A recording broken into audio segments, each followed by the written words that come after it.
Basketball's starting to come back. I really have. Is it really? Heck yeah.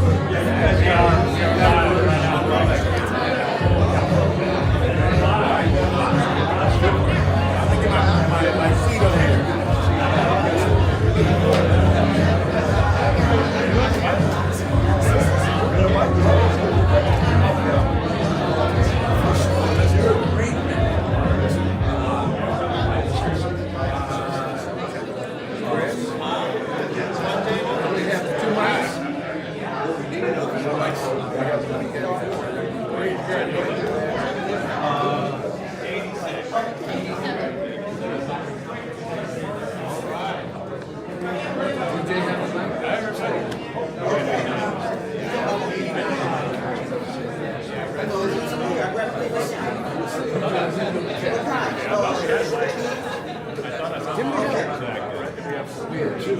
So we only have two. That's right. Because we can just pair out.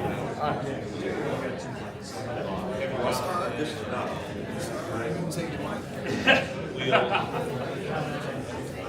Two mics. I was going to ask if you were here. Go Bears. Right. All right, everybody. Hey. We're gonna kick it all off here, and thank you all so much for joining us. We couldn't be more excited about tonight. It's so good to see so many smiling faces. Welcome to Tell the Whole Damn World in our live stream event to preview the men's basketball game versus Duke. Yeah! All right, go Bears! Bears. We're the podcast that celebrates all things Cal and the people who are passionate about our university and our sports teams. We're all about helping all of you feel more connected to the greatest institution of higher learning on the planet. And hey, before we get started here, do you know how many times Duke has come to Berkeley to play Cal in men's basketball? That's right, they've never been here before, and this is the very first time. And so anyway, thank you to all of you who are here to watch us and all of you who are watching on YouTube. We really appreciate you. And I want to thank the Cal Alumni Association for putting all of this together and allowing us to use Alumni House for this event. It's really a wonderful evening for basketball. My name is Reza. I'm a Cal grad and Golden Bear fan.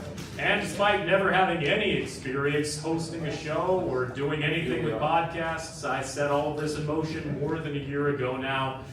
And I wouldn't be able to do any of this without my co-host and the man who has become my brother, Ahmad Anderson. He's the former walk-on who rose up to become a starter at defensive back for the Golden Bears and was the defensive captain for the 1982 big game that's most famous for giving us the play. He created Bear Territory, is on the board of directors for the Cal Alumni Association, and is in the Cal Hall of Fame. And on top of all that, he's running for mayor of Richmond.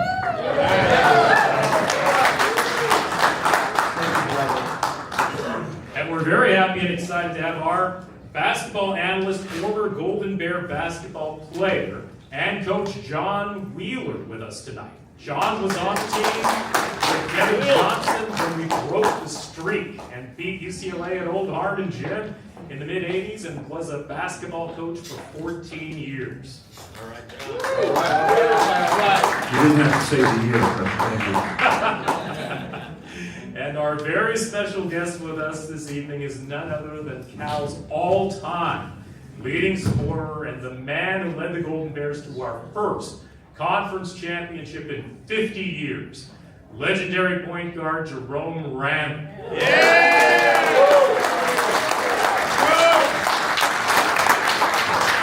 He scored 1,835 points in his playing career at Cal and was named the Pac-10 Player of the Year during his senior season. He's made more three-pointers than any player in Cal history and also ranks #1 in career free throw percentage. He's an All-American, was inducted into the Cal Hall of Fame in 2023, and is one of my all-time favorite players. Welcome so much, Jerome. We appreciate you being here.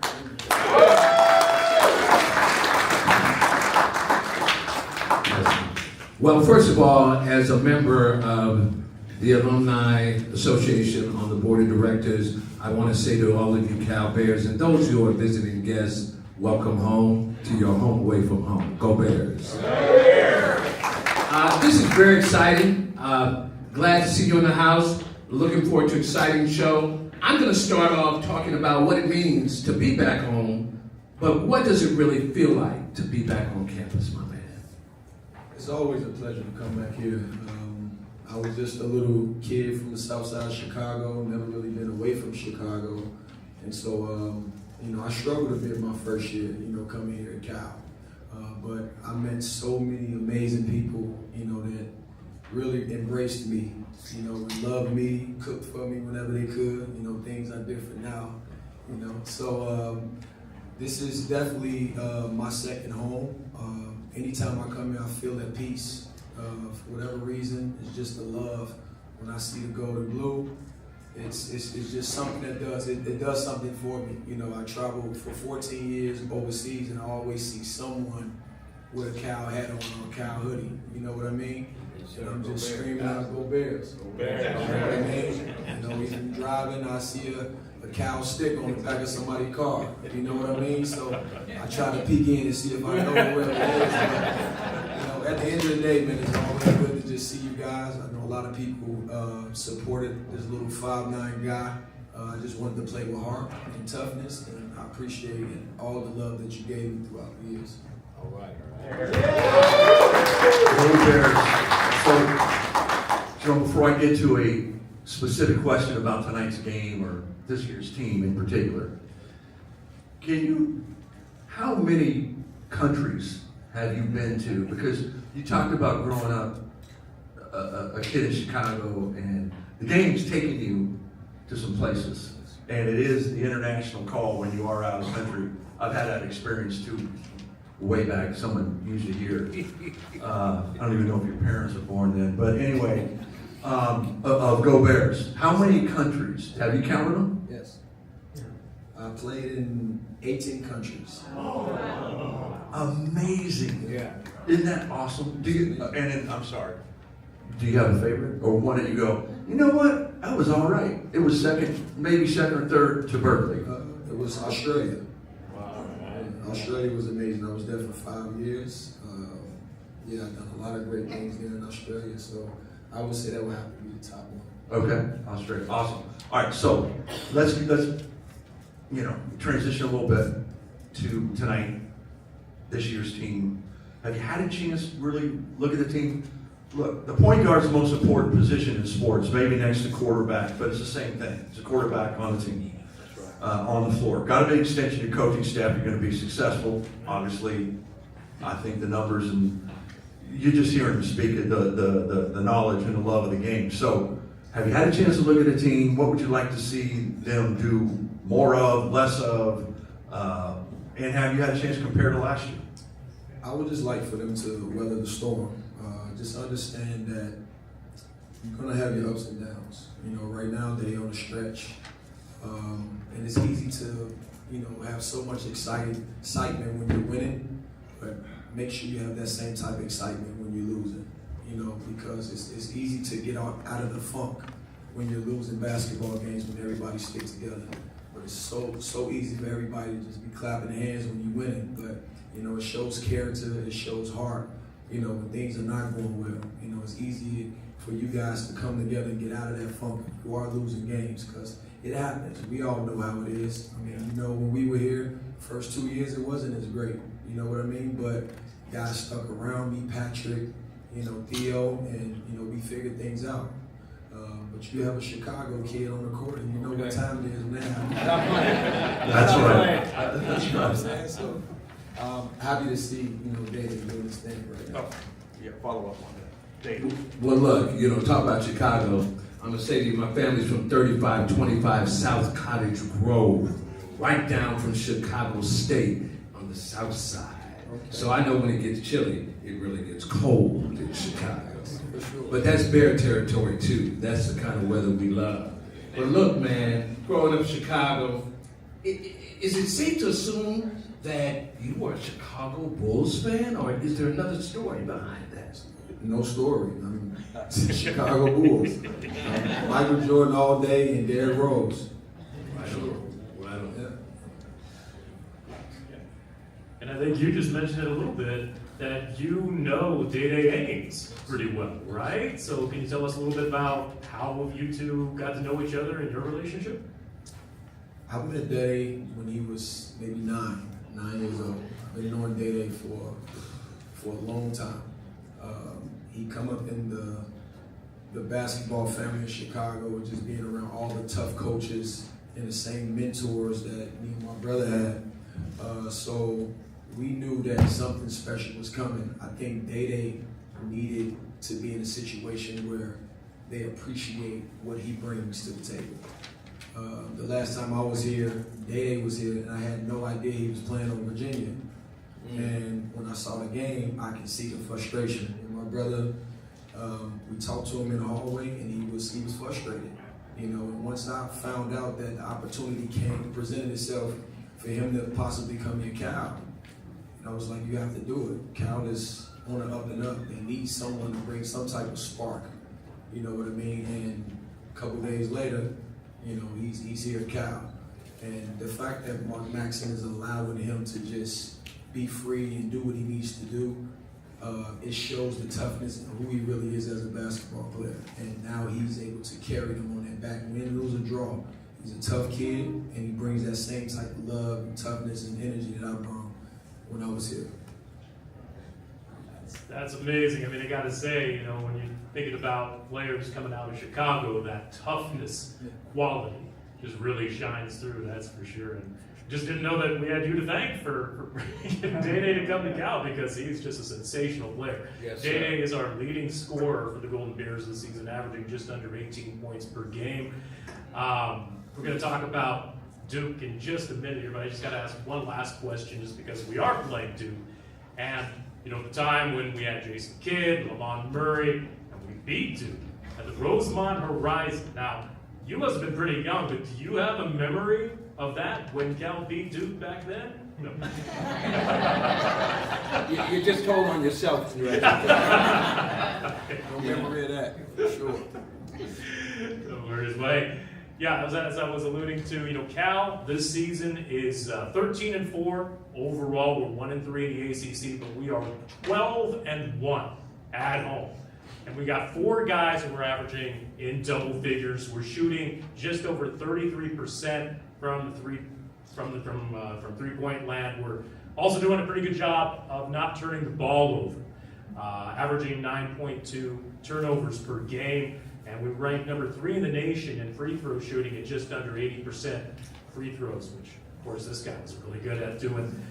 Duke comes in at 15-1 overall. They're ranked number 6 in the country, and they average nearly 87 points per game and are led by Cameron Boozer, who, of course, is the son of former Duke star Carlos Boozer. And that guy's averaging 23 points per game and 9.5 rebounds per game. Have you had a chance to kind of consider what Duke brings to the table, and what are your thoughts about Duke? First of all, I'll just speak about who's leading Duke, and it's Jon Scheyer. A lot of people don't know that Jon Scheyer is from Chicago. And Jon Scheyer was hands down one of the toughest, respect white boys I've ever seen in my life. Keep it real. Keep it Just real. keeping it real. Like, he was the only guy from outside of the South Side, my brother would know, who would come to the rough neighborhoods of Chicago and actually play basketball. And when I say he held his own, he held his own. So understanding that this coach is leading this Duke team, he brings a different type of toughness to that group. So you can only imagine, you know, how they approach the game because of who their leader is. You know, so Boozer is obviously a really good talent, but you have to, you know, take your hat off to the person who's actually leading them as well. So they're a really well-oiled machine, and I know John Schneider has learned from, obviously, arguably one of the best coaches we've ever coached, and Mike Krzyzewski. So he's learning, and he's really becoming a top-level basketball coach right now. I do want to follow up on a couple things. We're in the Chicago theme here, and I don't know if you broke his scoring record, but Sean Lampley is also from Chicago. So I got to represent the older guys here. So let's just keep that real too. So, what do you have any thoughts about being in the ACC, either in general for basketball specific? I love it for basketball. I'm selfish, all right, but in general, It hurts. If I'm gonna be honest. great way to put that. I agree. Can I speak freely? You're at home. That's why you're at home. It hurts tremendously because of everything the Pac-10 has been. I don't like the fact that everything is becoming about money. So when it becomes about money, then it takes away from the love and the history and everything that we've done, and all of the people who love the game of basketball. It's like that Pac-10 pride is not there anymore. You know what I mean? It's like it's washed under the rug, swept under the rug. So, only thing that we have is each other at the end of the day. You know what I mean? Because we don't like Stanford, we don't like all these other schools, but that pride and everything that we had is like, it's totally gone. You know what I mean? I'm not saying that you can't build that again, but for people who's really diehard, Pac-10 fans, they took that away, so I'm really bummed about that, to be honest. You hit on something that the great David Ortega, who's in the front row here, and I were talking about before this started. And I hear in your voice how important it is to be a part of something that's bigger than you for not just 1 year. And I'm going to steal from what I saw in college game day football, great Nick Saban. And I had that same feeling, and I couldn't put my finger on it. Today's game is transactional. Yes. There's no longer that. We don't have a chance to watch Jerome Randle, the kid from Chicago, grow up on and off the court and be connected to you. You got to feel that tonight, right? 100%. And so now I'm really going off script, and I apologize. I told you I probably would. So, have you ever thought about getting into a situation where you can share your knowledge and tell your story and help young people, specifically at the college level? There are many other roles and things that could be created at colleges now that are needed. You ever thought of that? Absolutely. What I'm doing now is I work with youth players right now. I have a couple NBA clients, but my passion is to teach the young generation. The reason why I'm so passionate about it is because I would never got to Cal if I didn't have, the coaches and the mentors that I had growing up. So I knew that was my calling. My calling was always to try to help and inspire through the game of basketball. In my heart of hearts, I feel like I would end up here. I will. And so right now, I'm just trying to inspire as much as I can around the world. It's so rewarding for me, for parents to, reach out to me and call me like, you care, because we all know that everything is so transactional with these children. It's about the money, but, you rarely find people that actually care about, the kids. So my brother, right there, he has 15 teams, and we started from Chicago, and it started from that foundation of, that got us to where we are right now. So I just wanted to make sure that before I even tap into the college level, that I'm able to give back, to the kids, the next generation, before I'm able to, come to college and do something like this. Well, I'll speak for a few people. Thank you. Yes. I'll just speak for a few people I've had conversations with, and if there's any way we at Cal, many people that I speak to, not only want you back, but it's also, we almost need you back. So, if there's ever a chance you have a big fan club that you don't even know about. Only one guy is here and there's hundreds. All right? We need a petition because it ain't as easy as you think. I know that. So, Or we'll get you an I'll NIL keep check. I keep trying. Well, I gotta echo what Jon said there. I mean, because that's just it. It's like seeing your evolution coming in as a freshman and becoming the Pac-10 Player of the Year. It was just so inspiring. And I mean, 1,835 points. I mean, again, you just seemed fearless out there on the court with everything that you could do. And it's just, again, just to kind of echo what Jon was saying, it's kind of sad to think, that we don't get a chance necessarily to see that from players who are on the basketball roster these days because it's become such a transactional thing. But, hey, we're just so grateful that you gave us everything that you had to give all those years, and you will always be a Golden Bear legend for sure.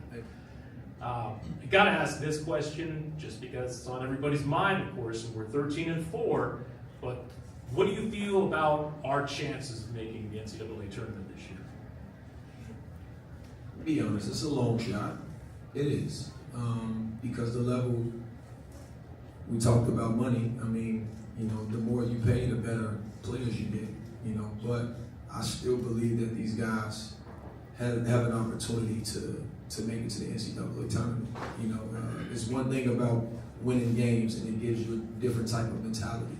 It makes you feel really, really good. Like once you learn how to win, you get obsessed with winning. You know what I'm saying? And so, like I said before, do not dwell too much on losses because it comes. You know what I mean? So you can get back over that hunt. Like this game right here is so important for them because I feel like if they win this game, they feel like they can beat everybody else. You know what I mean? And no matter if it's at home, this crowd has to be rocking. You know how it was when I was here. There were no empty seats, baby. All right, so we got to make sure that we rock the crowd tonight and just give them as much help as we possibly can. As fans, for sure. I want to do a couple of things before we move on to the next question. I know everybody's trying to get to the game. One is I want to recognize our interim executive director of the Cal Alumni Association, Kurt Tramble, in the house. And I also want to, if they will stand up, two of my fellow board members here in front, Clinton and Mark, and who, look here, please stand up. I played on the football team, they'll have you running stadium stairs. And then we also have a dear friend of mine went to school with here as well, Michael Pitts in the house. And for some of you, he's just sitting down, he's standing up. And then of course, my fellow football player, wasn't a teammate of mine, but he's like my little big brother, Dave Ortega, in the house. So one of the things that I want to say, going back to the NIL, I had a chance to speak with Mark Madsen at the Claremont when I first met him. He was there with his coaches, and a couple of families were there with their sons, and they were talking about coming here the year before last. And I said to them, before you blink at what we have to offer, before you ask what someone has in their bag versus what we have in our bag, remember that the bag that we hold most high, that is the greatest thing of all in this universe, is a degree from the University of California, from Berkeley. That is larger than NIL, and you can take that to the bank. So I encourage you all who are sitting here today, that if you're loving this environment, if it's causing you to reminisce about those great days here at Berkeley, as I said on the podcast, write a check. Write a check. And make sure it's recognized here to the Alumni Association, here to our athletic department for men and women, and make sure they know that you're here to support them It takes a lot of time and effort, but it's a reflection of what Fiat Lux is all about. So I also want to go on to move forward and just ask you this question. How do you develop your skills? How did that come about? You know, you talked about being in Chicago, you and your brother, and playing on those courts, and I played on those courts and went home very sad and crying because they sent me home thinking I was a California guy couldn't do big things, and of course I was only 5'9½". But how did you develop your skills, your knack for shooting, and being able to understand? Most people don't understand it. It's just not having those skills to be able to dribble or to pass or shoot. It's understanding the physics of the game. Well, I'll say this. I never looked at height. I looked at if I play 7 feet this way. Everybody's looking at how tall someone is that way, but I don't see this. I see if I can shift you from side to side so I can get my shot. I think my upbringings helped me to be very fearless. If I could survive the tough south side of Chicago, Come on now. why would I fear competition? You know, so I think that helped me a lot, but I also put in a lot of boring work. Boring work is doing the same thing over and over and over and over and over again until I mastered it. You know, you have so many, trainers and teachers who's teaching kids 8 to 10 things. It's hard to really put that in their mind until you master something. You have to master at least 1 or 2 things. You know, once you get to the point where you are very confident in whatever it is that you're working on, then you can move to the next one. So I put a lot of boring work in, and I just feel like I feel like I'm 7 feet for real. You know what I mean? Like, you might see my stature and be like, he's 5'9", but I just never looked at anyone being taller than me. You know, I just looked at, I know I can shift you side to side. I'm gonna give my shot up anyway. You know, so I put a lot of work in on my skill and just making sure that my base was really, really, I perfected my base, and that's my footwork. Footwork is more important than actual basketball, and that's how I look at it. That's awesome, baby. And so what I'm hearing you say too is it's the work you're putting in when no one's around, right? Yes. And it is tedious. It can be tedious. And so I think that's important to learn. And you talked about moving your feet and building the base and all that. And as a former player and coach, I'm going to talk about defense this and defense that. But you worked on those things when no one was around and yelling out, break their ankles or whatever, right? I mean, that's old too. I'm old. I said I was old. I'm the oldest up here. I recognize that. Make them fall. I want That's to right. Make it fall, yeah. There's nothing wrong with that. But there's a way to learn how to do that too, instead of just watching. Well, that's not around anymore. And one team story. Is that around anymore? It's not around now, but it was then. So, You and Reza keep dating yourself. Yeah. And I said, Are you- I'm getting here older by the moment. Yeah. Oh, yeah. Anyway. Stop All right. So let's you shift were a gears. student of mine. So I know. Yeah. I was lined up outside his door saying, I don't know what I'm doing. That's another topic for another time. Put you to sleep. All right. Anything you have in terms of tonight's game or any keys to the game that you would say? I know you talked a little bit about it, and I love what you said earlier, to digress again, about Shire kind of setting the tone. Yeah. But with that said, they ain't the defense of old at Duke this year. Put up 87, but they're near the bottom of the league in defense. And so I was thinking, we got puncher's chance. We're gonna have to shoot it. I don't think they're good defensively. We're gonna have to raise our level rebounding. Anything else? I think we need to push in transition. We have to get 20 to 30 points in transition. You know, when you look at teams that's really talented, everybody's celebrating when they score. You know, we want to just run. You have to run. You have to pick a guy on their team. Understand this. I can score 30, but David will take it and score 30. It's 30 ain't gonna mean nothing. It's just different, right? You know, I'm gonna mess with you all day. As well we should. So, understand that certain people, 20 points affect the game different than other 20 points. Yeah. So you have to know what you're willing to give up. Okay, if this guy go get 20, okay, it's okay, he can get 20. But his 20 is not gonna affect it like Boozer. If Boozer go get 20 and 15, then you know the game is over, right? But someone else, okay, just let him score. We're gonna shut him down. But I don't think this guy can actually beat us and take over the game like Boozer can. And we have to put a lot of pressure on him. They gotta push the ball. I haven't seen him yet, but if he come over and hug me, I'm definitely gonna tell him to push the ball. You know what I mean? So, you know, we just gotta rebound, and we can't make a lot of mistakes tonight. Moments, tonight could be a moment Right. for Cal, could be. Right. Let's be real. They got 4 guys that start for them that are on the draft board in the first round. I'm not gonna go through each one of them. I could and put everyone to sleep, like I said earlier. Okay? Do you, going back in time a little bit, do you have a favorite moment? Now I'm gonna say Arizona State, clincher, balloons, confetti.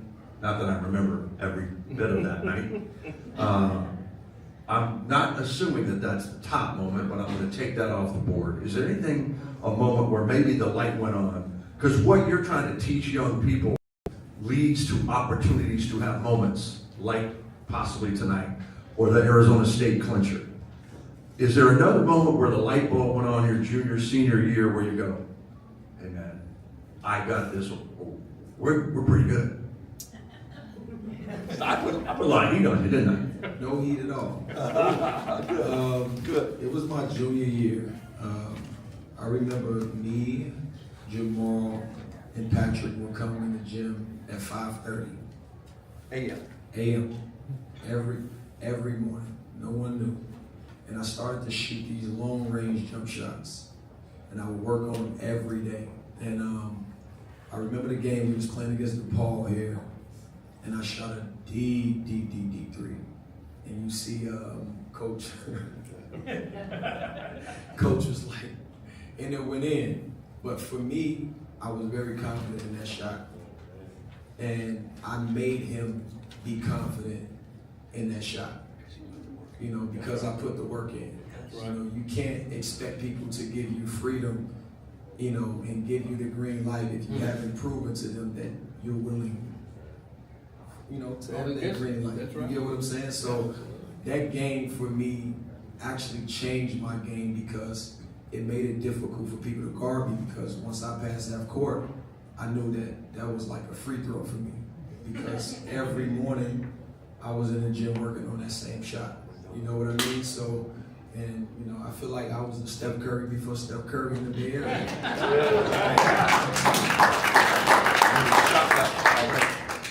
It was just something that I felt would actually expand everything that I was great at, you know, and that's to be very good with the basketball. So if I established this long ball, then I knew that it will open up for so much more. You know, so I think that moment against DePaul actually was a light bulb moment for me. I'm going to say this before I kick it to Reza. You know, I think whatever the sport is, but even in life, as you're mentioning, your experiences growing up in Chicago, what that led you to do to come onto the court, what that led you to do what you're doing now. People have their highs and their lows, but I think people need to remember that failure isn't fatal, but hesitation can lead to a fatality. And it could be your life, it could be the lesson in class, it could be a move on the court. But if you learn that you can believe in yourself and take that extra time to put in the time, is that we be right on time when the time comes and they call out your name. Well, hey, I want to thank you so much, Jerome, for being here this evening. This was a lot of fun. And I want to thank all of you for being here. Come on, Bear Territory.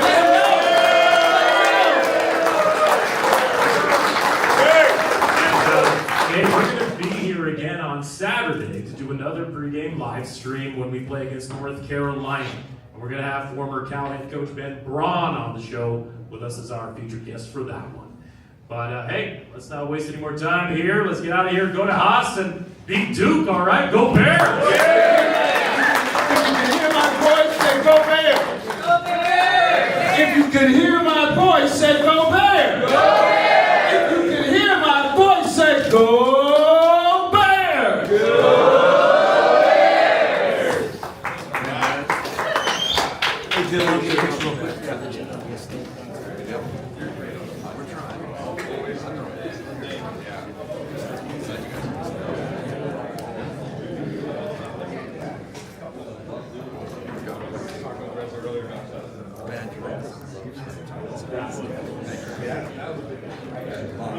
Sorry.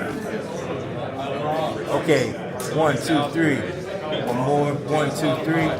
Relax, guys. Make sure it's good. Good. All right.